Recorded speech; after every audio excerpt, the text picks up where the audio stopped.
안녕하세요. 경동제일교회 성도 여러분. 히브리서를 시작하겠습니다.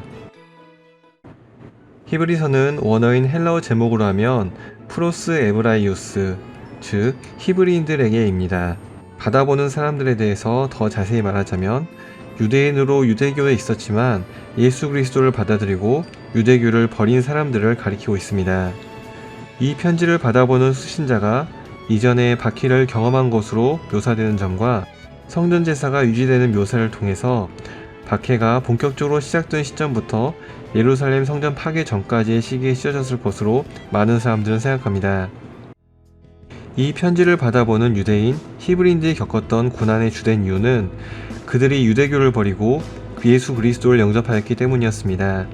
사도 바울도 그가 변화되기 전에 예수님 믿는 사람들을 핍박했던 것처럼 기존의 유대교 유대인들이 볼 때 기독교 유대인들은 이단이며 공격의 대상이었습니다. 또한 정치적으로 유대교는 로마 정부로부터 인정받은 종교였던 데 반해서 기독교는 불법적인 종교였고 AD 64년엔 네로 황제가 로마 대화재의 책임을 기독교에 돌려 기독교인들을 크게 박해하였습니다. 또한 내부적으로는 이방인 기독교인들이 유입되면서 유대인 기독교인들이 그동안 가지고 있던 구약 율법의 전통과 제사들이 재해석되고 새로운 의미를 가지게 되면서 이들은 문화적, 종교적으로 정체성의 혼란을 겪게 되었습니다. 이러한 여러가지 영향으로 유대인 성도들의 믿음은 흔들렸습니다. 예전에 믿었던 종교인 유대교로 돌아가서 지금의 고난을 피하고자 하는 유혹에 직면하게 되었던 것입니다. 이에 대해 해결책을 주는 것이 히브리서입니다. 히브리서 기자는 더 나은, 우월한이라는 단어를 반복 사용하여 예수 그리스도를 믿는 것이 더 나은 것임을 논증하고 있습니다. 유대교에서 말하는 천사, 모세, 제사장들과 비교하여 더 우월하신 분임을 말합니다. 그리고 구약에 들어졌던 제사는 불완전한 것이고 거듭해야만 하는 것이지만 신약의 성도들은 예수 그리스도가 드리신 제사를 통하여 완전해질 뿐 아니라 더 이상 제사가 필요 없다는 것도 말합니다. 이렇게 각종 구약적 방법들에 대해 예수 그리스도가 훨씬 더 우월함을 입증한 기자는 10장 19절부터 13장까지에 걸쳐서 권면을 하고 있습니다. 이는 크게 두 부분으로 나눠볼 수 있는데 10장 19절에서부터 12장 13절까지는 인내하는 믿음이 무엇인지에 대해 다루고 있습니다. 특히 이 부분에는 믿음장이라고 불리는 11장을 통해 앞서 믿음으로 살았던 성도들의 삶의 자취를 보여주고 있습니다. 믿음의 조상들의 삶을 본받아 고난 중에 있다 할지라도 인내로 신앙의 경주를 완주하기를 격려하고 있습니다. 그리고 12장 14절부터 13장 25절은 주로 실제 생활과 관련한 교훈들을 다루며 인내하는 믿음을 가지고 어떻게 살아야 하는지에 대해 화평과 거룩의 추구, 은혜와 경건, 선행 등을 교훈하고 있습니다. 우리는 오래 기다리는 것을 매우 어려워합니다. 오늘 묵상한 히브리서는 믿음을 말하면서 인내와 기다림이 반드시 동반해야 한다는 것을 강조한 서신입니다. 앞서 신앙의 선배들은 하나님께서 각자에게 허락하신 약속을 받기까지 믿고 기다림으로 결국에는 모두 약속을 받았습니다. 기다리는 것이 어렵지만 하나님께서 우리에게도 준비하신 선물들이 있음을 믿고 인내와 기다림으로 그 약속을 받아 누리시는 귀한 성도님들이 되시기를 바랍니다. 바이블 프로젝트 영상을 시청하셨습니다. 히브리서. 이 서신의 저자는 미상입니다. 오랜 세월 동안 사람들은 바울이 썼는지 바나바나 아볼로 같은 그의 동역자들이 썼는지 궁금해했습니다. 하지만 정말로 알 수가 없습니다. 이 장을 보면 저자가 예수님의 제자들과 직접적인 관계가 있었다는 게 드러나는데, 그래서 이 서신이 사도들의 가르침에 기반을 둔다는 것을 알 수 있죠. 게다가 우리는 이 서신의 수신자가 누구이며 심지어 어디에 살았는지도 모르는데요. 저자는 그들을 정말 잘 알고 있으며 그들이 구약 성경에 대한 해박한 지식을 가졌다고 전제하고 있습니다.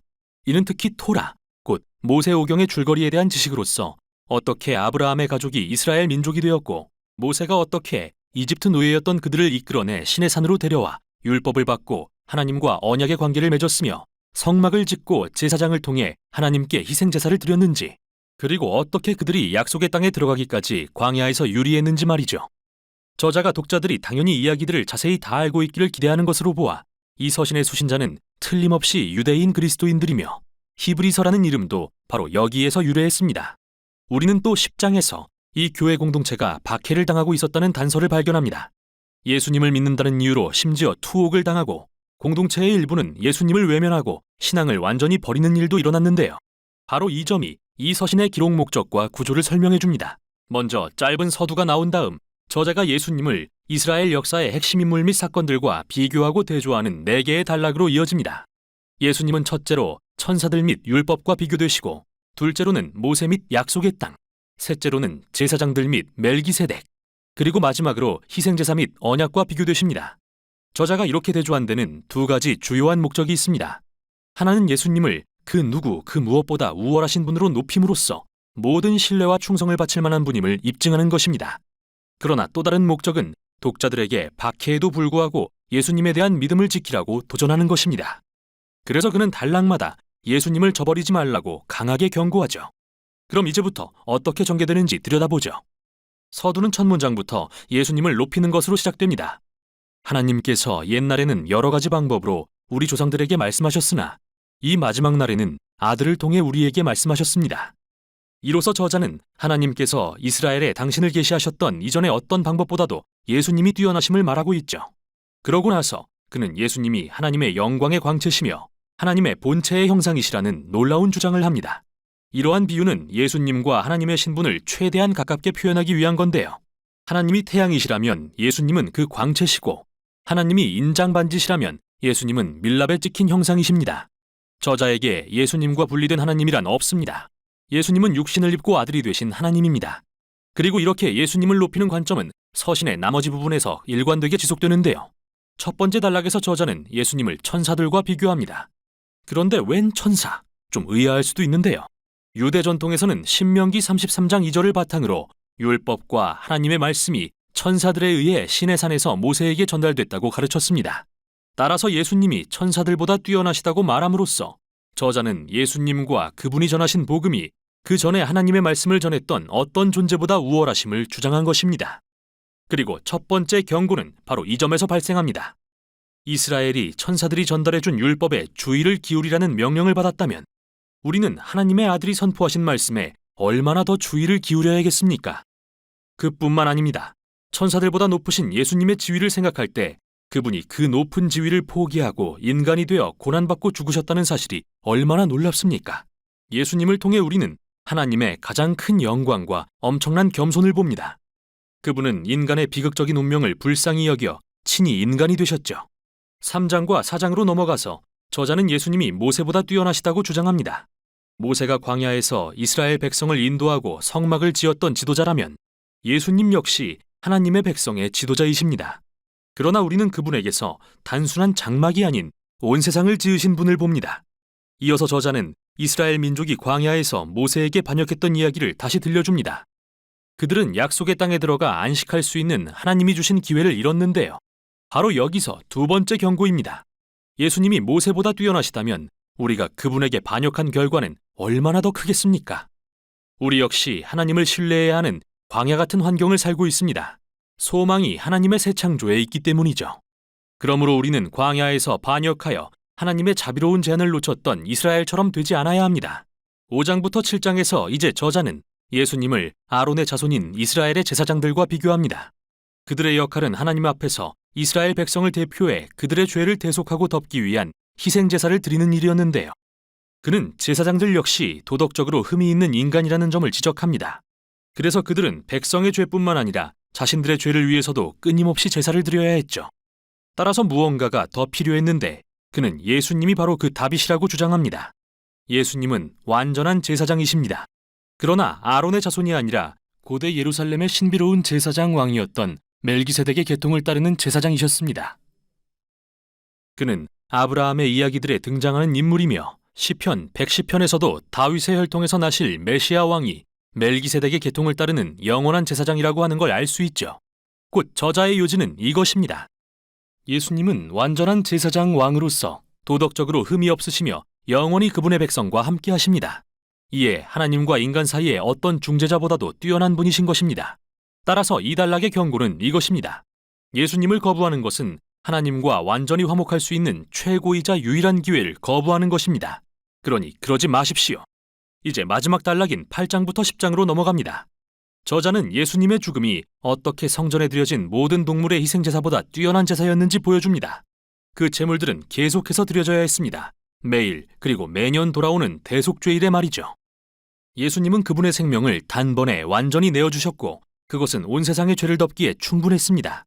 이에 저자는 독자들에게 예수님으로부터 떠나가지 말라고 경고합니다. 그건 하나님의 자비로운 용서를 거절하는 것과 같습니다. 그런 일을 왜 하시겠습니까? 저자는 예수님의 제사는 영원하다고 말합니다. 그리고 그 희생은 예언서들에 기록된 것처럼 모든 죄를 사하는 새 언약의 기초가 됩니다. 지금까지 저자는 다양한 대조를 통해 예수님을 높였는데요. 마지막 단락에서는 예수님을 따르라는 큰 도전을 합니다. 자, 큰 그림을 떠올리세요. 예수님은 하나님의 말씀 자체시며 예수님은 새 창조에 대한 소망이십니다. 예수님은 영원한 제사장이며 완벽한 희생제물이십니다. 그러므로 이제 그들은 성경 이야기 곳곳에서 발견할 수 있는 믿음의 위대한 선진들을 따라야 합니다. 또 예수님에 대한 믿음을 지키고 어떤 환난과 핍박이 오더라도 하나님은 그분의 백성을 버리지 않으신다는 것을 믿어야 합니다. 그게 바로 저자가 여기 맨 끝에서 짤막한 권면의 말이라고 부르는 이 서신이 처음부터 끝까지 전하고자 하는 이야기입니다. 끝으로 히브리서를 읽는데 도움이 될 조언을 추가합니다. 저자는 구약 말씀을 아주 많이 인용하는데요. 그때마다 멈춰서 인용 구절을 찾아 원래의 문맥에서 읽어보세요. 가끔은 이해하기 어려울 수도 있지만 대개는 해보지 않았다면 알아채지 못했을 온갖 다양하고 멋진 연결고리를 발견할 것입니다. 꼭 해보시길 권합니다. 또한 이 경고의 말들이 여러분을 불편하게 할 거라는 사실을 알아야 합니다. 실은 그게 핵심인데요. 그 목적은 여러분을 두렵게 하는 게 아니라 예수님을 거부하는 게 어리석은 일임을 보여주려는 것이죠. 너무 좋으신 분이니까요. 결국 이 모든 경고는 이 서신의 더 큰 목적인 예수님은 하나님의 사랑과 자비의 궁극적인 계시이심을 보여주려는 것입니다. 이게 바로 히브리서가 전하는 내용입니다.